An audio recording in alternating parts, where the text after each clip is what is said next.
ಬಂಧುಗಳೇ ನಮಸ್ತೆ, welcome to one stop one solution.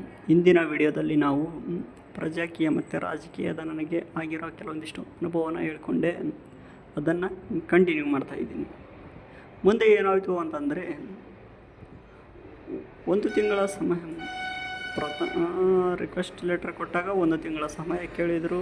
ತದನಂತರದಲ್ಲಿ ಮೇಲ್ಮನವಿ ಕೇಳಿದರು, ಅಲ್ಲಿ 1 ತಿಂಗಳ ಸಮಯ ಕೇಳಿದರು. ನಂಗೆ ಇದನ್ನೆಲ್ಲ ನೋಡ್ತಾ ಇದ್ದರೆ ನನಗೊಂದು ನೆನಪಾಗುತ್ತೆ.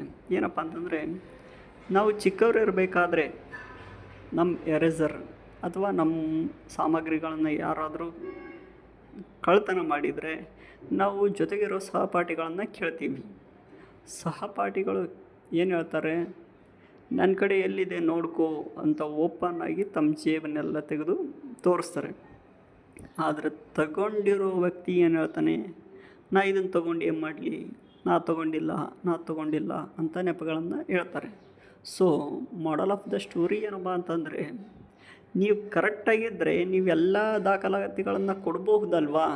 ಅದಕ್ಕೆ request letter, first appeal, second appeal, third appeal ಅನ್ನೋ ಕಾಲಹರಣ ಯಾಕೆ ಅಧಿಕಾರಿಗಳಿಗೆ?